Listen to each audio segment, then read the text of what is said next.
Good morning বয়েস, specially class 10। আশা করি তোমরা ভালো আছো প্রিয় শিক্ষার্থীবৃন্দ। আমরাও ভালো আছি। আমাদের এই অনলাইন ক্লাসে তোমাদের স্বাগত জানাচ্ছি। আমরা আজকে ব্যাকটুল শেষ করব প্রিয় শিক্ষার্থীবৃন্দ।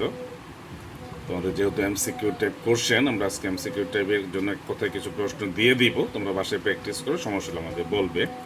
তার আগে একটা সৃজনশীল আমাদের বইয়ে, সেটা একটু আমরা আলোচনা করি। 15 নাম্বার, ত্রিভুজ A B C A B এবং এসি বাহুর মধ্যবিন্দু যথাক্রমে ডি এবং ই, এডি প্লাস ডি কে এসি ভেক্টরের মাধ্যমে প্রকাশ। ক নাম্বার, খ ভেক্টরের সাহায্যে প্রমাণ করো যে বিসি সমান্তরাল ডিই এবং DE equals to half of BC. গ বিসিইডি ট্রাপিজিয়ামের কর্ণদ্বয়ের মধ্যবিন্দু যথাক্রমে এম ও এন হলে ভেক্টরের সাহায্যে প্রমাণ করো যে M N parallel to DE, DE parallel to BC equals to M N equals to half of BC minus DE. আমরা গ নাম্বারটা গত ক্লাসে প্রমাণ করেছি। আমরা ক আর খটা একটু দেখব, তারপর আমরা কিছু এক কথায় প্রশ্ন তোমাদের দিব প্রিয় শিক্ষার্থীবৃন্দ। তো লক্ষ্য করো, আমরা ক নাম্বার সমস্যাটা দেখি। আমাদের ক নাম্বারে যেটা বলেছিল যে ত্রিভুজ এ বি সি এ দেখো এ বি বাহু এবং এসি বাহুর মধ্যবিন্দু যথাক্রমে ডি এবং ই। এ বি বাহুর মধ্যবিন্দু ডি এবং এসি বাহুর মধ্যবিন্দু ই। এখন এডি প্লাস ডিই কে আমাদের এসি ভেক্টরের মাধ্যমে প্রকাশ করতে হবে আমাদের। তাহলে দেখো, এখন আমরা যেটা পাই প্রিয় শিক্ষার্থীবৃন্দ, ত্রিভুজ এ ডিই এ, AD plus DE equals to AE vector. আমরা এডি প্লাস ডিই কে এই ভেক্টরের মাধ্যমে লিখতে পারি এডি প্লাস ডি ইকুয়ালস টু এই। আমরা এডি প্লাস ডিই সমান আমরা হাফ অফ এসি বলতে পারি, যেহেতু ইটা এসির মধ্যবিন্দু। তাহলে দেখো, এডি প্লাস ডিই কে আমরা এসি ভেক্টরের মাধ্যমে প্রকাশ করলাম। আশা করি তোমরা বুঝেছ প্রিয় শিক্ষার্থীবৃন্দ। এডি প্লাস ডিই কে আমরা এসি ভেক্টরের মাধ্যমে প্রকাশ করলাম। এডি প্লাস ডিই সমান এসির অর্ধেক। আবার খতে আমাদের বলা আছে ভেক্টরের সাহায্যে প্রমাণ করো যে বিসি সমান্তরাল ডিই এবং DE equals to half of BC. লক্ষ্য করো, ত্রিভুজ এ বি সি এ, এই এ বি এবং এসি বাহুর মধ্যবিন্দু যথাক্রমে ডি এবং ই। আমাদের ভেক্টরের সাহায্যে প্রমাণ করতে হবে যে ডিই বিসি সমান্তরাল ডিই এবং DE equals to half of BC. এখন আমরা যেটা পাবো, ত্রিভুজ এ বি সি এ ভেক্টরের ত্রিভুজ বিধি অনুসারে আমরা পাই A B vector plus BC vector equals to AC vector. A B vector plus BC vector equals to AC vector. তাহলে আমরা বিসি ভেক্টর সমান পাচ্ছি AC vector minus A B vector. BC vector সমান এসি থেকে আমরা এ B vector বিয়োগ করে দেব। আমরা যেটা পেয়েছি প্রিয় শিক্ষার্থীবৃন্দ, ভেক্টর ত্রিভুজ বিধি প্রয়োগ করে BC vector equals to AC vector minus A B vector. তাহলে আমরা এখান থেকে পাই BC vector equals to twice AE vector. যেহেতু ইটা এসির মধ্যবিন্দু, তাহলে এসি ভেক্টরের পরিবর্তে আমরা টোয়াইস এই ভেক্টর পাই। আর এবি ভেক্টর সমান টোয়াইস এডি ভেক্টর, যেহেতু ডিটা এবি এর মধ্যবিন্দু, তাহলে এবি ভেক্টরের পরিবর্তে টোয়াইস এডি ভেক্টর। যেহেতু এবি এবং এসি বাহুর মধ্যবিন্দু যথাক্রমে ডি এবং ই, তাহলে এখান থেকে আমরা পাই BC vector equals to 2 into AE vector minus AD vector, 1 নং ইকুয়েশন। এখন ত্রিভুজ এ ডিই এ আমরা পাই AD vector plus D vector equals to AE vector. তাহলে এখানে ডি ভেক্টর হলো AE vector minus AD vector. আমরা ইকুয়েশন নং 2 দিলাম। এখন 1 নং ও 2 নং থেকে পাই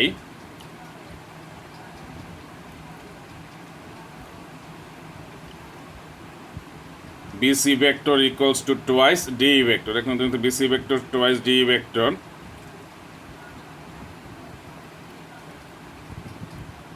আমরা যেটা পেলাম যে অতএব D BC vector twice D vector ছিল। তাহলে এখানে আমরা যেটা পাই প্রিয় শিক্ষার্থীবৃন্দ, যে এই D vector equals to half of BC. D ভেক্টরটা আমাদের বিসি ভেক্টরের অর্ধেক। আমরা জানি দুইটি ভেক্টর রাশি সমান হলে এদের ধারক রেখা হয় এক হবে অথবা সমান্তরাল হবে। তাহলে আমাদের এখানে ডি ভেক্টরটা বিসি ভেক্টরের অর্ধেক, দুইটা সমান ভেক্টর। তাহলে দুইটার ধারক রেখা ডিই এবং বিসি এর ধারক রেখা হয় একই হবে অথবা এরা সমান্তরাল হবে। তাহলে এখানে আমরা দেখতে পাই ধারক রেখা এক নয়, তাহলে ধারক রেখা ডি অবশ্যই বিসি এর সমান্তরাল। তাহলে প্রদত্ত চিত্রে ধারক রেখা এক নয়, সুতরাং আমরা বলতে পারি ডিই সমান্তরাল বিসি। প্রদত্ত চিত্রে ধারক রেখা এক নয়, তাহলে আমরা ডিইটা বিসি এর কি হবে, সমান্তরাল হবে। সুতরাং আমরা বলতে পারি DE equals to half of BC, ডিইটা বিসি এর অর্ধেক। এটা আমরা 3 নং থেকে আমরা পাই। দেখো দুইটা ভেক্টর সমান হলে আমরা পাই যে absolute values of DE equals to half of absolute values of BC. Absolute values of DE equals to half of absolute values of BC. তাহলে এখান থেকে আমরা পাই ডিই বিসি ভেক্টরের অর্ধেক, তাহলে আমরা absolute values of D equals to half of BC. তাহলে সুতরাং আমরা বলতে পারি ডিই সমান BC,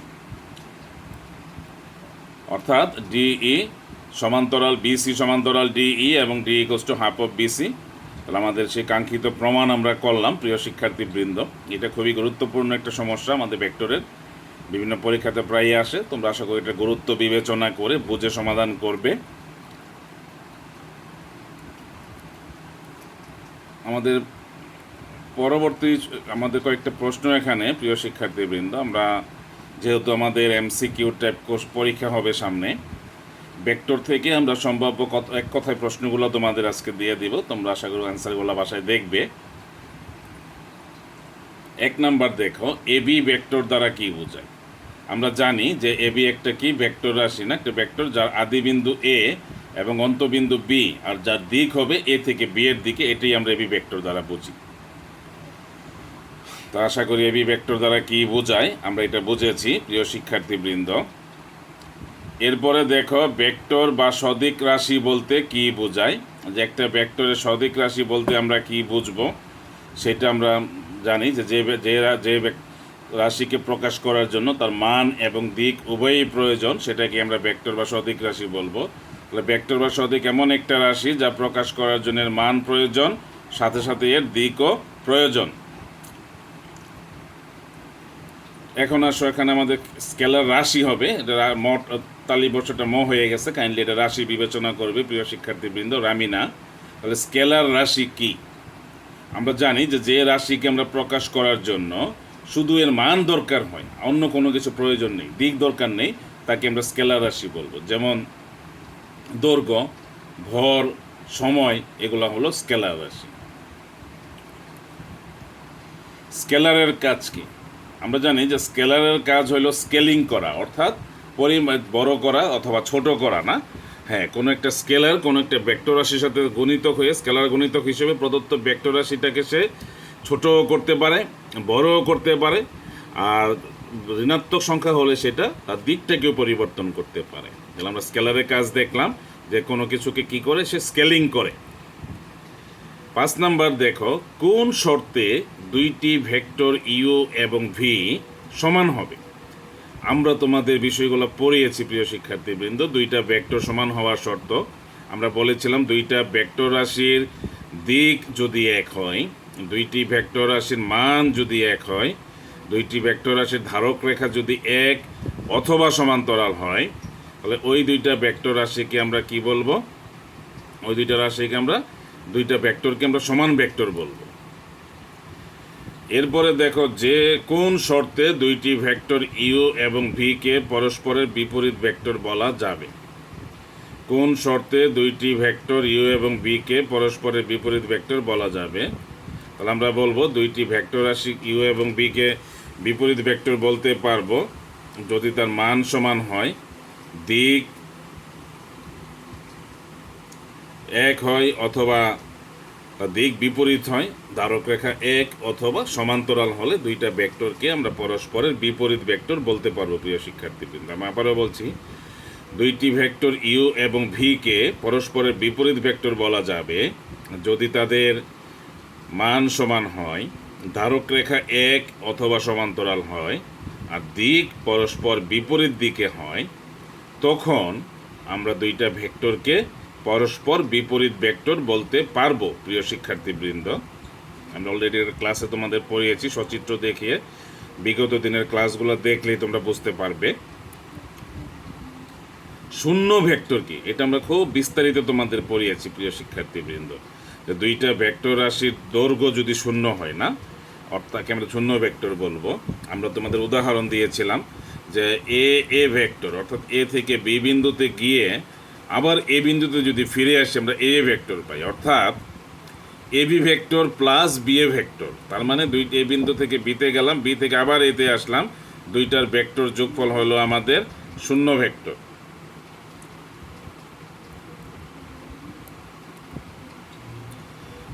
A B vector plus B A vector সমান কত? A B vector plus B A vector সমান কত? তো লক্ষ্য করো, আমরা যদি এ বি ভেক্টর থেকে এ বি ভেক্টর, এ থেকে বিতে গেলাম, আবার বি থেকে এতে আসলাম, তাহলে A B vector plus B A vector আমাদের শূন্য ভেক্টর আসবে। ভেক্টর যোগের ত্রিভুজ বিধি কি চিত্রে দেখাইতে বলছে, যে আমরা জানি যে দুইটা ভেক্টর ত্রিভুজে দুইটি বাহু দ্বারা দুইটি ভেক্টরকে মানে এবং দিকে প্রকাশ করলে বিপরীত বাহু দ্বারা কী করে ত্রিভুজের বিপরীত ক্রমে অপর বাহু নির্দেশ করে, এটা ভেক্টরের ত্রিভুজ বিধি।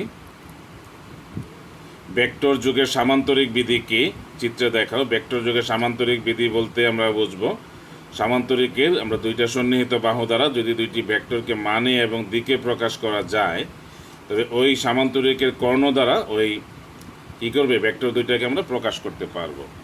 কর্ণ দ্বারা ভেক্টর দুইটা লব্ধি যোগ নির্দেশ করবে, এটা হলো ভেক্টর যোগের সামান্তরিক বিধি। আমরা আবারও বলছি, সামান্তরিকের দুইটি সন্নিহিত বাহু দ্বারা দুইটি ভেক্টরকে যদি আমরা মানে এবং দিকে প্রকাশ করতে পারি, তাহলে ওই সামান্তরিকের কর্ণ দ্বারা এদের লব্ধি যোগ নির্দেশ করবে।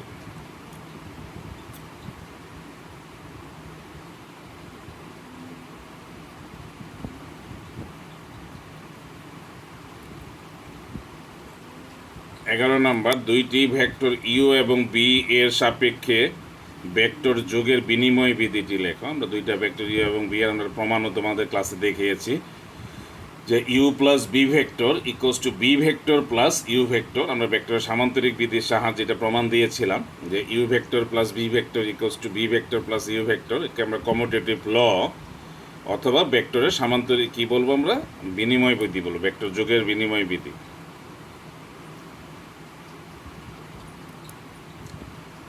একটা বিষয় লক্ষ্য করো প্রিয় শিক্ষার্থীবৃন্দ, আমাদের 12 নম্বর প্রশ্নটা হলো A B vector plus B A vector এবং এ ভেক্টর এর মধ্যে কোন সম্পর্কটি বিদ্যমান আছে কি? আমরা যদি একটু লক্ষ্য করি, এ বি ভেক্টর আর বি এ ভেক্টর হলো তার বিপরীত ভেক্টর, অর্থাৎ এ বিন্দু থেকে আমরা বি বিন্দুতে গেলাম, গিয়ে বি বিন্দু থেকে আবার এ বিন্দুতে আসলাম, তাহলে A B vector plus B A vector হয়ে যাবে আমাদের এ ভেক্টর। তাহলে দুইটাই আমাদের সমান, A B vector plus B A vector সমান এ ভেক্টর। দুইটা ভেক্টর সমান হওয়াতে আমরা এদেরকে শূন্য ভেক্টর বলবো। এরপরে আসে আমাদের ধারক রেখা।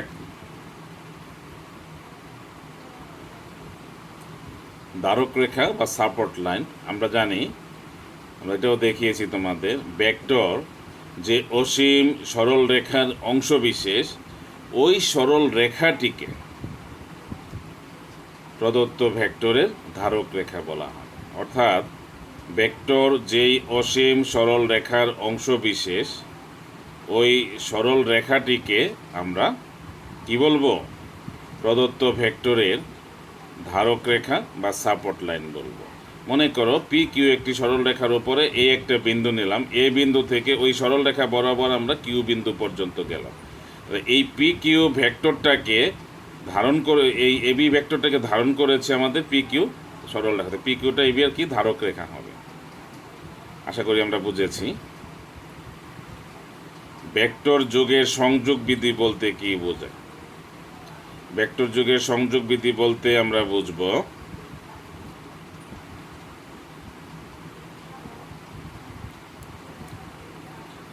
যে তিনটা ভেক্টর যদি নেই আমরা, A vector B vector C vector, আমরা first bracket A vector plus B vector plus C vector সমান A vector plus first bracket B vector plus C vector.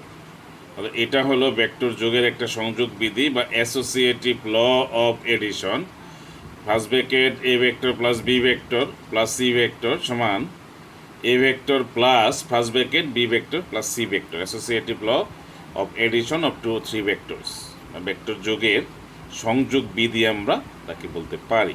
শিক্ষার্থীবৃন্দ, আশা করি তোমরা এটা বুঝেছ।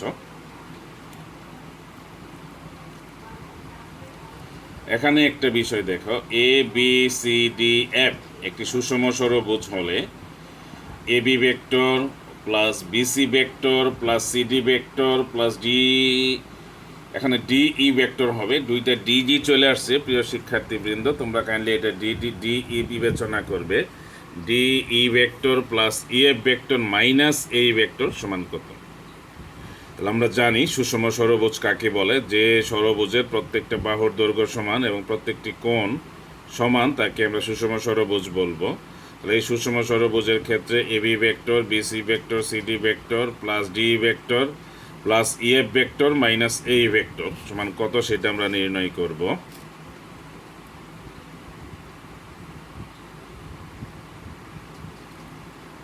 এখন দেখো 16 নাম্বার, দুইটি ভেক্টর ইউ এবং বি এর সাপেক্ষে ভেক্টর যোগের বর্জন বিধিটি লিখতে বলছে। দুইটা ভেক্টর ইউ এবং বি এর সাপেক্ষে যদি আমরা বলি ইউ ভেক্টর যোগের বর্জন বিধিটি লিখব দুইটি ভেক্টর ইউ এবং বি এর সাপেক্ষে। তাহলে U plus B vector equals to, আমরা যদি বলি ইউ প্লাস ডাব্লিউ ভেক্টর, উভয় পক্ষ থেকে আমরা যদি বি ভেক্টরটা বিয়োগ ইউ ভেক্টরটা বিয়োগ করে দেই, বি ভেক্টরটা ডাব্লিউ ভেক্টর সমান হবে। ভেক্টর যুগের বর্জন বিধি আমরা প্রমাণ সহ পড়িয়েছি। লেফট ক্যান্সেলেশন ল এবং রাইট ক্যান্সেলেশন ল তোমাদের পড়িয়েছি প্রিয় শিক্ষার্থীবৃন্দ। এরপরে দেখো কে ইকুয়ালস টু 0 হলে কে ইন্টু ইউ ভেক্টর সমান কত? আমরা তোমাদের বলেছিলাম যে স্কেলারের কাজ হলো স্কেলিং করা।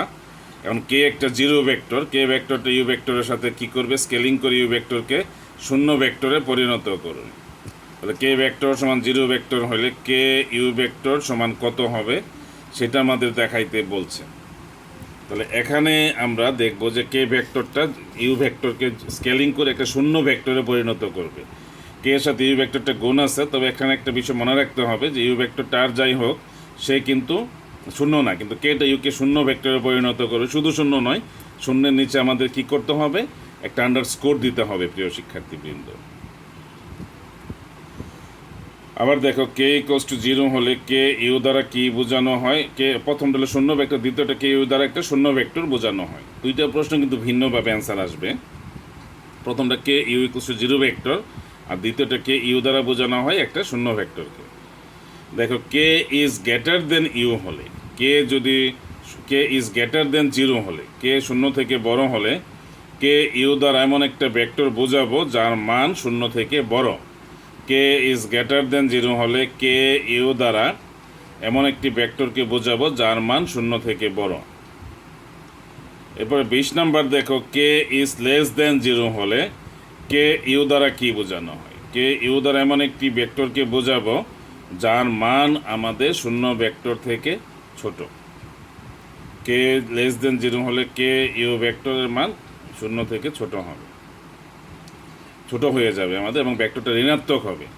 আর কে ইউ ভেক্টরের দিক ইউ ভেক্টরের দিকের সাথে একমুখী হবে। আর কে লেস দেন যদি 0 হয়, কে লেস দেন 0 হলে কে ইউ ভেক্টরের দিক ইউ ভেক্টরের দিকের বিপরীত দিকে হবে। তো দুইটা বিষয় আশা করি আমরা বুঝেছি প্রিয় শিক্ষার্থীবৃন্দ। আরেকটা প্রশ্ন দেখো এখানে আমাদের, যে এবি ভেক্টর এবি আর সিডি দুইটা সমান্তরাল না, এবি আর সিডি দুইটি সমান্তরাল সরল রেখা হলে এবং AB vector equals to K into CD vector হলে কে সমান কত? এখানে দুইটা ভেক্টর না, দুইটা ভেক্টর এবি এবং সিডি এর ধারক রেখা কি তারা সমান্তরাল এখানে আমাদের দেওয়া আছে। তাহলে AB vector equals to CD vector হলে এবং AB equals to K into CD vector হলে কে সমান কত সেটা আমাদের দেখতে হবে, যে কে সমান কত আসে এখানে। তাহলে আমরা বলতে পারি এবি ভেক্টরটা সিডি ভেক্টরের সমান্তরাল এবং AB equals to K into CD. তাহলে কে এর মানটা আমাদের 1 যদি হয় তখনই কেবলমাত্র এটা সমান হবে, অন্য ক্ষেত্রের হচ্ছে না। যে কে এর মানটা আমাদের কি যদি 1 হয় বা ছোট হলে কে এর মানটা অ্যাবসলিউট ভ্যালুস অফ কি আমরা বলতে পারি ওইভাবে লিখতে হবে absolute values of A B divided by absolute values of CD. আমাদের 22 নম্বর প্রশ্নটা দেখো, এ বি আর সিডি সমান্তরাল কে যদি 0 হয় তাহলে A B R CD vector দিক কেমন হবে? দিক একই হবে। 23 নম্বর দেখো, এ বি ভেক্টর সিডি ভেক্টরের সমান্তরাল কে যদি 0 থেকে ছোট হয় তাহলে A B vector O CD ভেক্টরের দিক পরস্পর বিপরীত হবে। দুইটি স্কেলার ও একটি ভেক্টরের ক্ষেত্রে ভেক্টরের বন্টন বিধিটি লিখবে। আমরা এটাও তোমাদের চিত্রসহ প্রমাণ দেখিয়েছি। একটি স্কেলার ও দুইটা ভেক্টরের ক্ষেত্রে, একটা স্কেলার যদি এম হয়, দুইটা ভেক্টর ইউ প্লাস বি হয় তাহলে M U plus M B. দুইটি স্কেলার এম এবং এন এবং একটি ভেক্টর যদি ইউ হয় তাহলে ইউ হলো M U vector plus N U vector. For all M N belongs to double R, M N সকল বাস্তব সংখ্যার জন্য যদি এম গ্রেটার দেন 0 হয়, এন গ্রেটার দেন 0 হয়, এম প্লাস এন ইউ ভেক্টরের দৈর্ঘ্য কত হবে? দৈর্ঘ্য হবে M U plus N U এর দৈর্ঘ্যের সমান, দিক হবে আমাদের একই দিক। ফর অল এম এন, সকল M N belongs to double R, সকল এম এন বাস্তব সংখ্যা যেমন স্কেলার হলে M greater than 0 N less than 0 হলে এম প্লাস এন এর দৈর্ঘ্য কত হবে? দিক কি হবে? আমরা জানি যে দিকটা পরস্পর বিপরীত হয়ে যেতে পারে যদি এমটা এন থেকে বড় হয়, আর এনটা যদি এম থেকে বড় হয় তাহলে আবার বিপরীত দিক হতে পারে। For all M N M less than 0 N less than 0 জন্য M plus N into U ভেক্টরের দৈর্ঘ্য কত হবে? আমরা জানি যে দৈর্ঘ্যটা বিপরীত দিকে হবে, দিকটা ছোট হয়ে যাবে। এবিসি ত্রিভুজ বিন্দুদ্বয় সমবৃত্ত না হলে এবি এবং এসি এবং এবি এর দিক কেমন হবে? এবিসি বিন্দু তিনটা দিয়ে যদি বৃত্ত অঙ্কন করা না যায় তাহলে তারা অবশ্যই সমরেখা হবে, তখন এসি ভেক্টর এবং এবি ভেক্টরের দিক একই হবে। প্রিয় শিক্ষার্থীবৃন্দ, 30 নম্বর, সদৃশ ভেক্টর বলতে কি বোঝায়? যে ভেক্টর ধারক রেখা কি দিক এক, ধারক রেখা এক বা সমান্তরাল তাকে আমরা সদৃশ ভেক্টর বলবো। একক ভেক্টর, যে ভেক্টরের দৈর্ঘ্য 0 তাকে আমরা একক ভেক্টর বলি। অ্যাকচুয়ালি কোনো ভেক্টরকে তার মান দিয়ে ভাগ করলে এই ভেক্টর একক ভেক্টর আমরা পাবো। অবস্থান ভেক্টর, আমরা জানি যে কোনো বিন্দু সাপেক্ষে অপর একটি বিন্দুর ভেক্টরকে আমরা অবস্থান ভেক্টর বলবো। কোন শর্তে ইউ ভেক্টর একক ভেক্টর পাওয়া যাবে? ইউ ভেক্টরকে তার মান দিয়ে ভাগ করলে আমরা ইউ ভেক্টর একক ভেক্টর পাবো। কোনো নির্দিষ্ট বিন্দুর অবস্থান ভেক্টর ভিন্ন ভিন্ন কখন হতে পারে? খুব সুন্দর একটা প্রশ্ন প্রিয় শিক্ষার্থীবৃন্দ। যখন ভেক্টর মূলবিন্দু চেঞ্জ হবে, ভিন্ন ভিন্ন হবে, তো অবস্থান ভেক্টরও ভিন্ন ভিন্ন হবে। এ বি সি ত্রিভুজের শীর্ষবিন্দুর অবস্থান ভেক্টর মূলবিন্দু সাপেক্ষে এ বি সি হলে এবিসি ত্রিভুজের ভরকেন্দ্রের অবস্থান ভেক্টর কত হবে?